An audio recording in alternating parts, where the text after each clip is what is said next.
ગાંધીનગર વિદ્યા સમીક્ષા કેન્દ્ર ખાતે ટેટ ટાટના ઉમેદવારો પહોંચ્યા। ભરતી પ્રક્રિયામાં સંખ્યા વધારવાની માંગ સાથે ઉમેદવારો પહોંચ્યા। ઉમેદવારો રજૂઆત કરે તે પહેલા પોલીસે ડિટેન કર્યા। માંગ સાથે ઉમેદવારોએ સૂત્રોચ્ચાર અને દેખાવ કરતા પોલીસે ડિટેન કર્યા। મહેકમ મુજબ ભરતી કરવાની ઉમેદવારોએ માંગ કરી છે। ધોરણ 1 થી 5 માં સૌથી ઓછી મહેકમ પ્રમાણે ભરતી કરી છે। હાલમાં 7,878 છેલ્લા 12 વર્ષમાં સરકારશ્રીએ જાહેરાત કરી છે।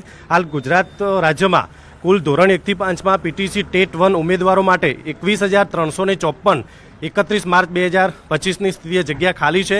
એની સામે માત્ર સરકારે 5,000ની જ ભરતી જાહેર કરી છે। અમારે 50% જગ્યાઓ ખાલી જગ્યા છે 1 થી 5 માં, એમાં વધારો કરે માત્ર 25% જ આપી છે અમને। 6 થી 8 માં 50%, 9 થી 10 માં 50% ખાલી જગ્યાના, અમારે 1 થી 5 માં માત્ર 25% જગ્યાઓ આપી છે અમને। 21,354 31/5/2025ની સ્થિતિ આરટીઆઈ મુજબ અમે ખોટી માહિતી રજૂ કરતા નથી। આમ જોવા જઈએ તો 2013 થી અત્યાર સુધીમાં માત્ર 7,000 ભરતી, જે પૂરી 50% પણ ભરતી જગ્યાના મહેકમ પ્રમાણે ભરી નથી, જે ભરવી જોઈતી હતી। તેમ છતાં પણ હાલ જે છે 21,384ની આજુબાજુ ભરતી છે અને તેમ છતાં માત્ર 5,000ની ભરતી છે। ઘણા બધા ઉમેદવારની ઉંમર પણ થવા આવી છે।